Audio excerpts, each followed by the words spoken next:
Daniel Chapo of the ruling party Frelimo victory did not sit well with his biggest political rival.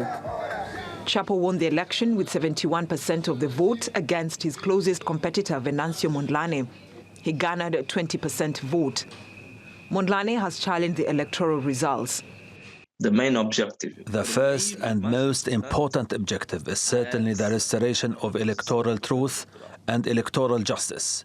We want the popular will expressed at the polls on October 9 to be restored, because it is more than clear that the elections were won by presidential candidate Venancio Mondlane and the party that ran in the legislative elections, which is Podemos. Mr.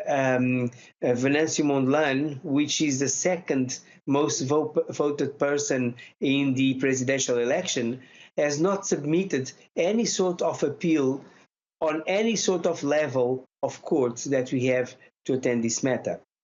So the fact that the current situation is that the Constitutional Court will only be addressing the matters that have been brought to the attention of this Constitutional Council. Post-election violence rocked the country after the ruling Frelimo party, which has been in power since 1925, was declared victorious. Through his social media platform, Mondlane called on his supporters to take to the streets to protest the results, leading to clashes with police.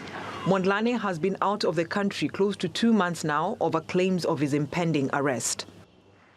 Efforts by the Southern African Development Community to try and have the warring parties talk failed during last month's summit in Zimbabwe. South Africa has now taken up the role of negotiator. No elections in Mozambique have gone unchallenged, and there are talks about a power-sharing deal. In Africa, election disputes have led to power sharing in Kenya and Zimbabwe. What I think is that anyone who have good ideas on how to develop the country should be used to form a government and to be part of the government, irrespective if that is a defeated individual or not in any sort of elections. And while calm has returned to Mozambique, Constitutional Council's decision will determine whether the electorate heads back to the ballot or the ruling Frelimo party will continue to run the country. Brenda Radido, TRT World.